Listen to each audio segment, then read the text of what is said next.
Hello, everybody, and you're with the Emerald Bolt. And today's subject I haven't actually posted on the forum, so yeah.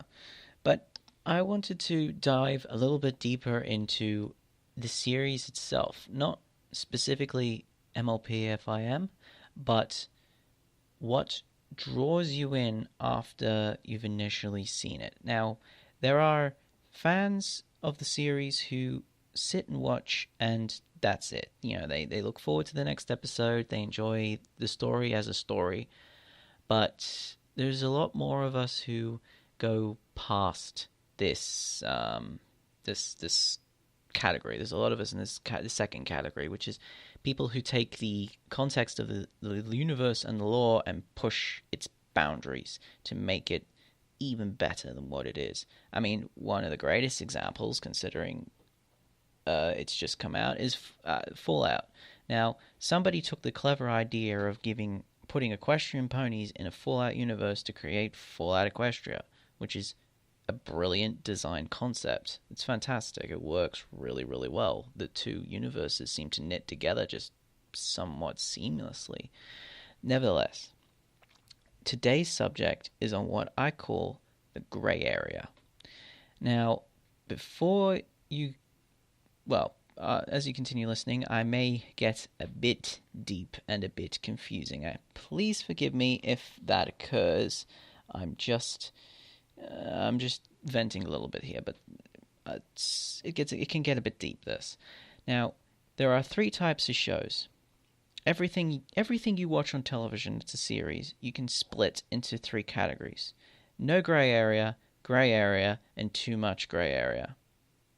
This includes online series. This includes everything. It doesn't matter what you watch or how you watch it or where you watch it. It includes everything. I'll give you an example of a non-gray area show would be something like the most up-to-date Sherlock Holmes Elementary. There is no gray area. There is nothing to play around with. You can't put your character into it. It has a very set story, and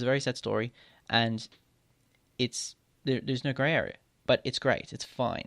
I love Sherlock Holmes Elementary. He's doing a fantastic. The main actors are doing great jobs, and it has no gray area. So there's no room for open interpretation, or there's very, very little room.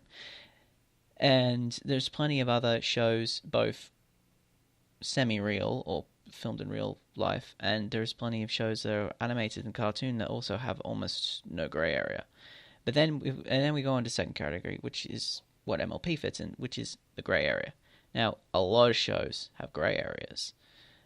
For example, a filmed in real life show would be like Doctor Who, and then you have MLP, and then you've got a million other things like, I don't know, like Ruby, that all fit into this gray area where there are specific important parts of the plot that there's just no light on, or just not enough so that people can take their own interpretations and headcanons and run wild.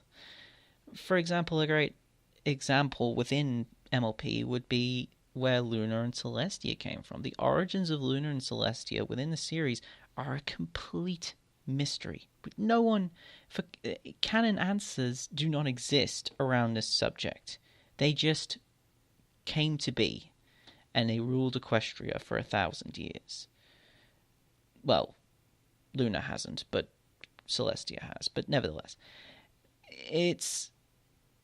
something like that allows for everyone to do all sorts of things. I've seen dozens of personal interpretations on this subject.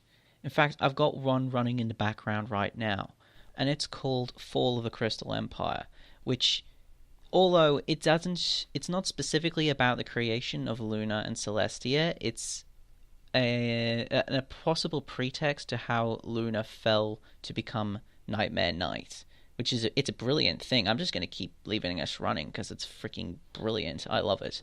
If you want to see the full thing with audio and everything, it will be in the description, and full credits to the guys who made it. It's a brilliant, brilliant series. I'll absolutely love it.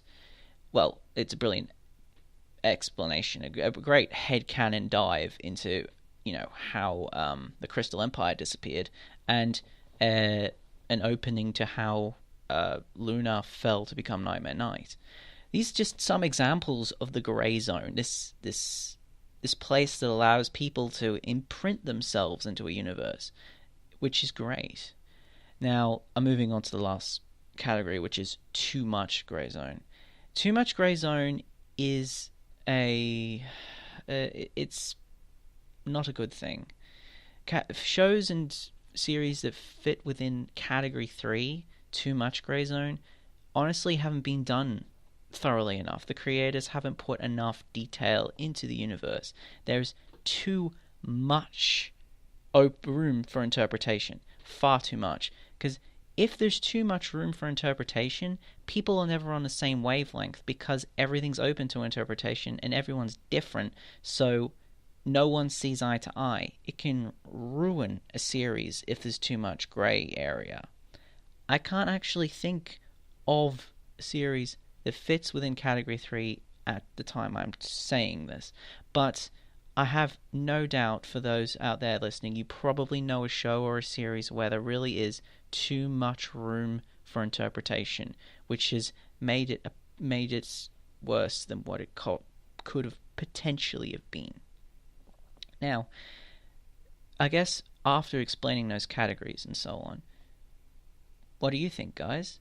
You don't have to post. People don't tend to post, or at least not at the moment. You don't have to. But think on what part of the grey area of MLP do you like? What grey area has allowed you to expand on your personal imprint into the series? Are you a grey area fan, or are you not? Do you just watch the show, or do you actually like to go into depth? You can let me know in the comments. You could talk to me on the forums. My forums link is in my description. Do you think that the grey zone is a bad thing? Is the grey zone unimportant to you? Did it attract you to the universe, or has it stuck you to this universe, or other universes and series that you enjoy? And, as always, you've been with the Emerald Bolt.